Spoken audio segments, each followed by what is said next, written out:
Hello. I'd like to discuss with you the issue of flood risk management by using urban resilience as an example. In Europe, 39% of people live in large cities, 36% in small towns and suburbs, and 25% in rural areas.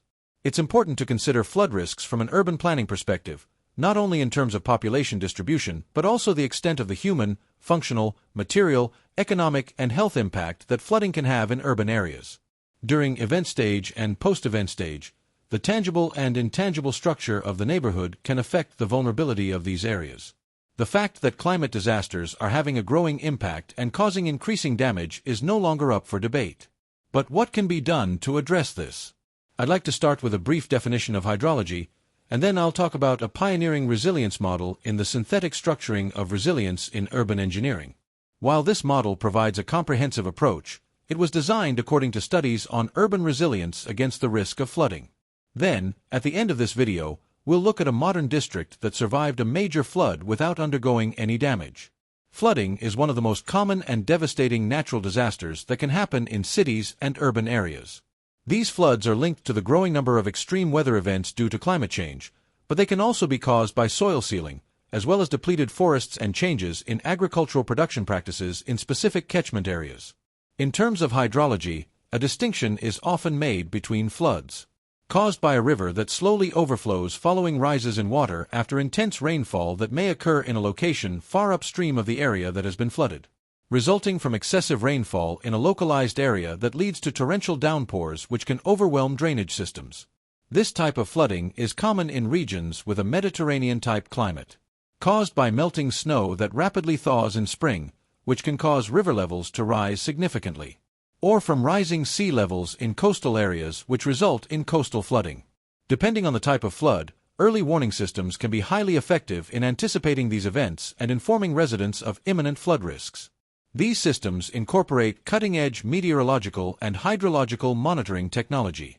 I'd like to talk about the Behind the Barriers conceptual model, which approaches the concept of urban resilience from a cross-cutting perspective and can be applied to the flood risks associated with urban areas. This model is based on four complementary types of resilience: cognitive resilience, functional resilience, correlative resilience, and organizational resilience. Cognitive resilience covers all processes relating to our knowledge of a risk: warning systems, memory of risk, perceptions of risk, identification of the likely impacts, and the acquisition and processing of information related to risk. This cognitive form of resilience is particularly relevant to urban services that are heavily impacted by flooding. For example, when dealing with waste management after a flood, we need to estimate the volume and type of waste produced, both during and after the crisis, for several reasons: to understand the scale of the task at hand, to determine the equipment and human resources required, and to ensure these operations are managed in an eco-friendly way. Functional resilience concerns issues around the reliability of urban technical systems that have been identified as critical infrastructure. Methods based on operational safety principles can be applied to enhance functional resilience. Urban flooding may be exacerbated by issues such as inadequate drainage systems or aging and poorly designed infrastructure. There are three strategies for action to improve the reliability of technical networks: building redundancy into the network, improving the resistance of components, and ensuring the system can operate in degraded modes and thus continue to provide a reduced service. For more information on this topic, watch the video on the resilience of critical infrastructure. Correlative resilience focuses on system adaptation and, as the name suggests, involves finding an acceptable balance between the capacity of a technical system to provide a service and the level of use of this service by the city at all times when a risk arises. This form of resilience thus defines the link between the risk involved when a service provided by a technical system is reduced or interrupted, operating in degraded mode, and the acceptability of this reduction in service by society in line with the population's needs. Correlative resilience is about prioritizing requirements according to the capacities of a technical system. For example, if there is a water shortage, a ban may be imposed on hose pipes or the filling of swimming pools so that the service can continue to supply water for more essential uses. Finally, organizational resilience is defined as the capacity of a regional organization to recover from an incident, particularly in relation to technical systems. Organizational resilience, sometimes known as territorial resilience, reflects whether local conditions or the local areas can mobilize resources from the wider general conditions or surrounding regions in the period following a crisis. It therefore relies on solidarity between local stakeholders from neighboring communities in the area impacted by the risk. While these four types of resilience are fundamental to the continued functioning of an urban area before, during, and after a crisis, the urban design methods used in neighborhoods and buildings also play a key role. As with technical networks, buildings are objects in their own right, which can have a direct or indirect impact on urban resilience.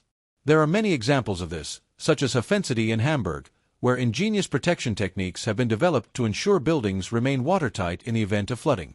But I'd like to highlight a neighborhood in the small town of Romorantin-Lanthenay. With its raised buildings, open car parks and water circulation systems, this complex of 150 homes, designed by architect Eric Daniel Lacombe and built between 2010 and 2016 along the banks of a river, has been developed with flood resilience in mind. In the event of a flood, water can circulate freely throughout the neighborhood, and the entire infrastructure is designed so that floodwater flows through the district and back into the river. Buildings have been constructed so that they are separated from the ground and are protected from variations in water levels by car parks designed to cope with flooding. Homes are spread out and raised above the ground on stilts so that water can still pass through easily. The future trajectory of water flowing through the neighborhood can thus be anticipated by observing the intersection between the building facades and the ground. The entire design of the district is based on groundwork that ensures the water flows back to the river after a flood, with residences built above flood levels and roads positioned at an intermediate height. All these measures ensure high-quality urban planning and provide safety against flooding. The neighborhood was hit by unprecedented flooding in the spring of 2016, which exceeded the maximum level provided for in regulations by 60 centimeters, but no damage was caused, demonstrating the importance of urban design in flood resilience. Even if the flooding affects large areas, neighborhoods have an essential role to play in urban resilience against flooding. They are often the first point of contact for residents in the event of a disaster. By focusing on the functioning of services on a neighborhood level, we can make optimal use of local resources and build stronger ties between communities, essential factors for resilience. Urban design is also key to resilience, as demonstrated by the neighborhood in Romorantin.